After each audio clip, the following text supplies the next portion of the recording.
أعوذ بالله من الشيطان الرجيم بسم الله الرحمن الرحيم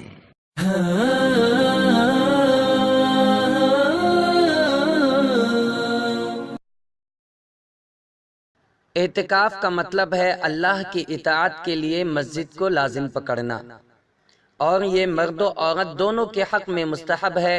اللہ رب العالمین کا فرمان ہے، ہم نے ابراہیم اور اسماعیل سے وعدہ لیا کہ تم میرے گھر کو طواف کرنے والوں، اعتکاف کرنے والوں اور رکوع سجدہ کرنے والوں کے لیے پاک صاف رکھو۔ سورۃ البقرہ آیت نمبر 125۔ رمضان میں خاص طور سے آخری عشرے میں اعتکاف کرنا مستحب ہے۔ اللہ کے نبی صلی اللہ علیہ وسلم اپنی وفات تک مسلسل رمضان کے آخری عشرے میں اعتکاف کرتے رہے، متفق علیہ۔ راجح قول کے مطابق اعتکاف کی کوئی حد متعین نہیں ہے، لہذا تھوڑی مدت کے لیے بھی اعتکاف کیا جا سکتا ہے۔ اعتکاف کے شرائط: اعتکاف مسجد میں ہی ہوگا۔ اللہ رب العالمین کا فرمان ہے، اور عورتوں سے اس وقت مباشرت نہ کرو جب کہ تم مسجدوں میں اعتکاف میں ہو۔ سورۃ البقرہ آیت نمبر 187۔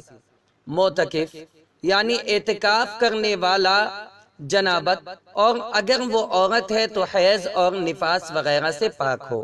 اگر عورت اعتکاف کے لیے بیٹھنا چاہتی ہے تو اسے پہلے اپنے شوہر وغیرہ کی اجازت حاصل کرنا واجب ہے۔ معتکف کا مسجد سے بلا ضرورت باہر نکلنا جائز نہیں ہے، لہذا وہ مریض کی عیادت، نماز جنازہ اور دفن وغیرہ کے لیے مسجد سے باہر نہیں نکل سکتا ہے۔ البتہ کسی سخت ضرورت کے لیے وہ مسجد سے اگر باہر نکلنا چاہے تو اس کے لیے یہ جائز ہے۔